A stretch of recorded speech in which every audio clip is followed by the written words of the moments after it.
ಹಾಸನ ಜಿಲ್ಲೆಯಲ್ಲಿ 2 ಸಭೆಗಳನ್ನು ಮಾಡಿದ್ದಾರೆ. ಮುಖ್ಯಮಂತ್ರಿಗಳು, ಮಂತ್ರಿಗಳು, ಹಲವಾರು ಉಪಮುಖ್ಯಮಂತ್ರಿಗಳು ಒಳಗೊಂಡಂತೆ ಹಾಸನ ಜಿಲ್ಲೆಯನ್ನು ಪ್ರಮುಖವಾಗಿ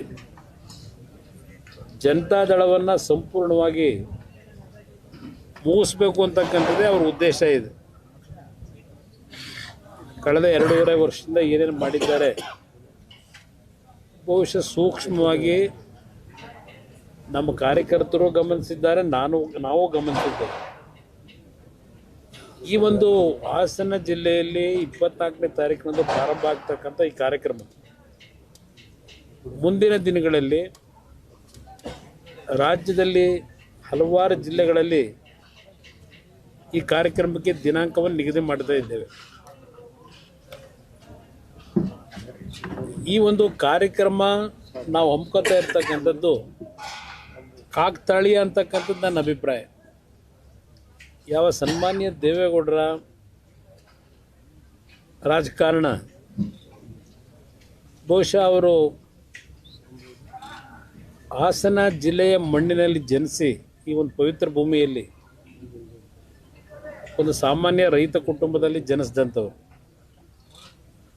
ಅವರ ರಾಜಕೀಯ ಜೀವನ ಬಹುಶಃ ಒಂದು ಸೊಸೈಟಿಯ ಚುನಾವಣೆ, ಆಂಜನೇಯ ಕೋಆಪರೇಟಿವ್ ಸೊಸೈಟಿನ ಯಾವುದೊಂದು ಸೊಸೈಟಿ ಆ ಹೆಸರಿನಲ್ಲಿ ಪ್ರಾರಂಭ ಆದಂಥ ಸೊಸೈಟಿಯ ಚುನಾವಣೆಯಿಂದ ಅವರ ರಾಜಕೀಯ ಈ ಜಿಲ್ಲೆಯಲ್ಲಿ ಪ್ರಾರಂಭ ಆದಂಥದ್ದು. ಅವರ ಸುದೀರ್ಘವಾದಂಥ ರಾಜಕಾರಣದಲ್ಲಿ 62 ವರ್ಷಗಳನ್ನು ಸವದಿದ್ದಾರೆ. ರಾಜಕಾರಣದಲ್ಲಿ ಮೊದಲನೇ ಬಾರಿಗೆ ಅವರು ವಿಧಾನಸಭೆಗೆ ಆಯ್ಕೆಯಾದಂಥದ್ದು 62ರಲ್ಲಿ. ಅಲ್ಲಿಂದ ಅವರ ಒಂದು ರಾಜಕೀಯದಲ್ಲಿ ಬೆಳವಣಿಗೆಗಳು ಈ ಜಿಲ್ಲೆಯ ಜನತೆಯ ಆಶೀರ್ವಾದದಿಂದ ಒಬ್ಬ ಸಾಮಾನ್ಯ ರೈತನ ಮಗ ದೆಹಲಿಯ ಕೆಂಪುಕೋಟೆಯಲ್ಲಿ ರಾಷ್ಟ್ರಧ್ವಜವನ್ನು ಹಾರಿಸ್ತಕ್ಕಂಥ ಶಕ್ತಿ ಬಂದಿದ್ದರೆ ದೇವೇಗೌಡರಿಗೆ ಅದು ಪ್ರಮುಖವಾಗಿ ಹಾಸನ ಜಿಲ್ಲೆಯ ಜನತೆಗೆ ಸೇರಬೇಕು.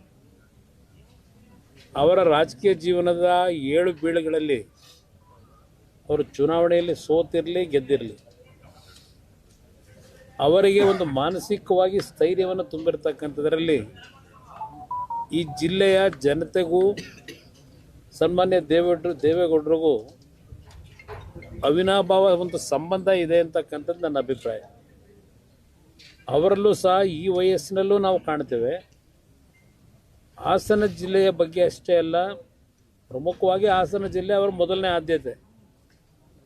ಅದರ ಜೊತೆಗೆ ಇಡೀ ದೇಶದ ರೈತರ ಬಗ್ಗೆ ಅವರಲ್ಲಿರ್ತಕ್ಕಂಥ ಕಳಕಳಿ ಏನಿದೆ ಅದೆಲ್ಲವನ್ನು ನಾವು ಹತ್ತಿರದಿಂದ ಗಮನಿಸಿದ್ದೇವೆ. ಈ ಒಂದು ಕಾರ್ಯಕ್ರಮಕ್ಕೆ ಅವರೇ ಇವತ್ತು ನಮ್ಮ ಮಾರ್ಗದರ್ಶಕರು. ಈ ಕಾರ್ಯಕ್ರಮ ನಾವು ಮಾಡ್ತಾ ಇರ್ತಕ್ಕಂಥದ್ದಕ್ಕೂ ಈಗ ಸುಪ್ರೀಂ ಕೋರ್ಟ್ನ ಒಂದು ಆದೇಶದ ಮೇರೆಗೆ ಬಹುಶಃ ಕಳೆದ 5 ವರ್ಷಗಳಿಂದ ರಾಜ್ಯದಲ್ಲಿ ಸ್ಥಳೀಯ ಸಂಸ್ಥೆ ಚುನಾವಣೆಗಳು ಏನು ನೆನೆಗುದಿಗೆ ಬಿದ್ದಿತ್ತು, ಆ ಚುನಾವಣೆಗಳು ನಡಿಬೇಕು ಅಂತಕ್ಕಂಥ ಒಂದು ಸೂಚನೆ ಸುಪ್ರೀಂ ಕೋರ್ಟ್ನಿಂದ ಇತ್ತೀಚೆಗೆ ಒಂದು ತೀರ್ಪೇನು ಬಂದಿದೆ.